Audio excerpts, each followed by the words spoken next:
Hey people, and welcome to this video where I'm going to try to explain to you what D&D is in the simplest way possible. Alright, here we go.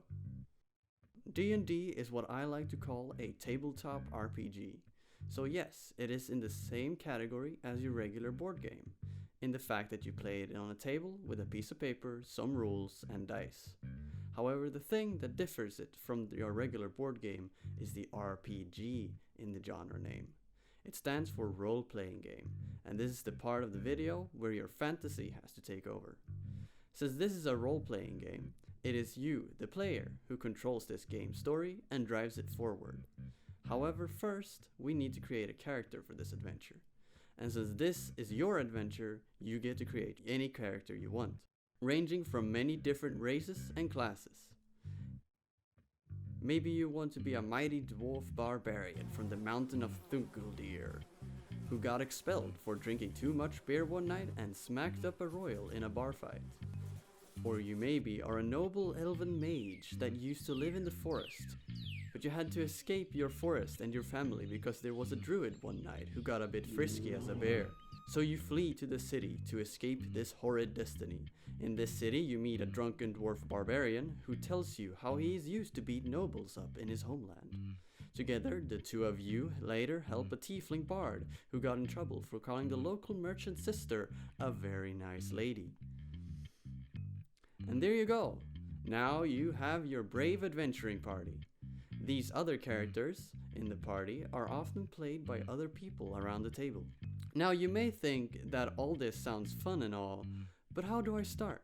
Well, the thing you need are a group of friends or family who can invest time to play, because believe me, this game is time consuming.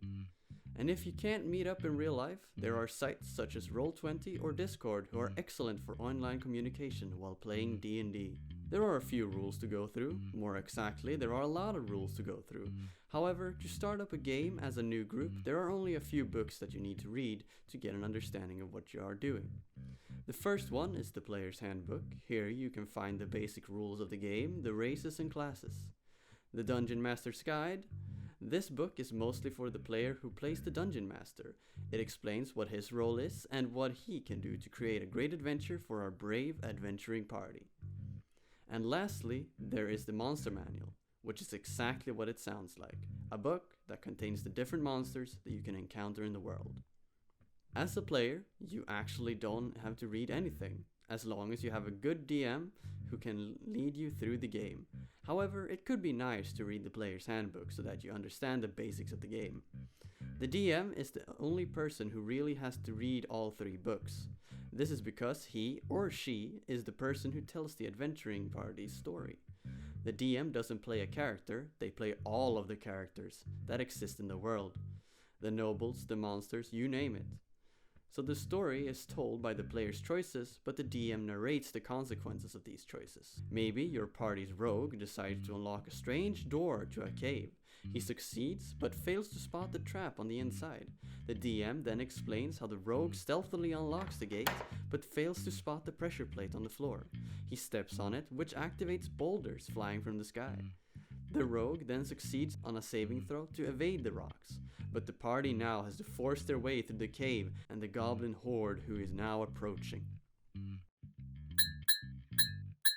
But how did the rogue unlock the door and not see the pressure plate and then evade the rocks coming from the roof, I hear you ask? Well, my friends, this is where the pen and paper comes in, and the dice. Depending on your stats on your character sheet, and the roll of a dice, called a d20, is the determining factor of life and death here.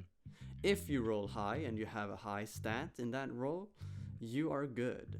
If you roll low and have a low stat, well, let's just say the DM gets his fun somehow. However, you may think that D&D is a game for nerds who sit in their mother's basement all day. This may have been the truth in the 80s when D&D launched, and it might be part of the truth now. However, now in modern day era, the community has grown and fan bases has spiraled into the thousands, where shows such as Critical Role and High Rollers are currently leading the charge. So gather your friends, your family, and grab your rulebooks and character sheets, cause the whole party is ready to roll some dice.